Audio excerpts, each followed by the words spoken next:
আসসালামু আলাইকুম রহমতুল্লাহি ওয়া বারাকাতুহু।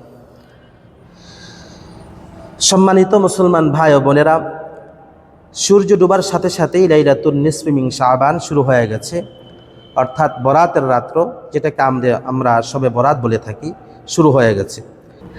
আমরা অনেকেই জানতে চাই যে এই রাত্রটা আমরা কিভাবে কাটাবো, এই রাত্রে আমরা কিভাবে আমল করব।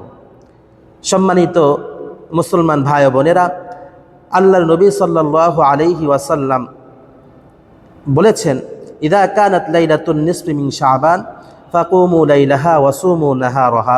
আল্লাহ রাসূল সাল্লাল্লাহু আলাইহি ওয়াসাল্লাম বলতেছেন যে যখন শবে বরাত শুরু হবে, লাইলাতুন নিসফি মিন শাবান শুরু হবে, তোমরা রাত্রিবেলা ইবাদত বন্দেগী করো আর দিনের বেলা তোমরা রোজা রাখো।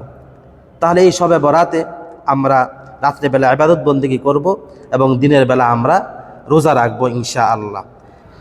এখন কথা হলো, রাত্রিবেলা আমরা কি কি ইবাদত করব। সম্মানিত মুসলমান ভাই ও বোনেরা, রাত্রিবেলা আমরা ইবাদত করব, নফল নামাজ আদায় করব,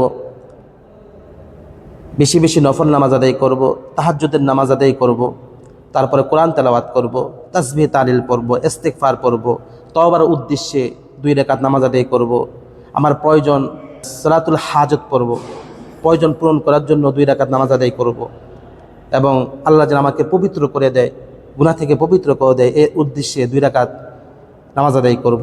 অর্থাৎ এভাবে নফল নামাজ আমরা আদায় করব, কোরআন তেলাওয়াত করব, তাসবিহ তাহলিল পড়ব, সুবহানাল্লাহি ওয়ালহামদুলিল্লাহি ওয়ালা ইলাহা ইল্লাল্লাহু আল্লাহু আকবার, এগুলো তাসবিহ পড়ব। আল্লাহ তাআলার নাম আছে ইয়াদাল জালালি ওয়াল ইকরাম, ইয়া আরহামার রাহিমিন, এগুলো পড়ব এবং আল্লাহর কাছে বেশি বেশি ইস্তিগফার করব এবং আল্লাহর কাছে তওবা করব। এভাবে আমরা রাত্রটা কাটানোর চেষ্টা করব ইনশাআল্লাহ। আল্লাহ তাআলা আমাদের সবাইকে বন্দী করার, এই রাতে বেশি বেশি ইবাদত বন্দেগী করার তৌফিক দান করুন। আসসালামু আলাইকুম রহমতুল্লাহ।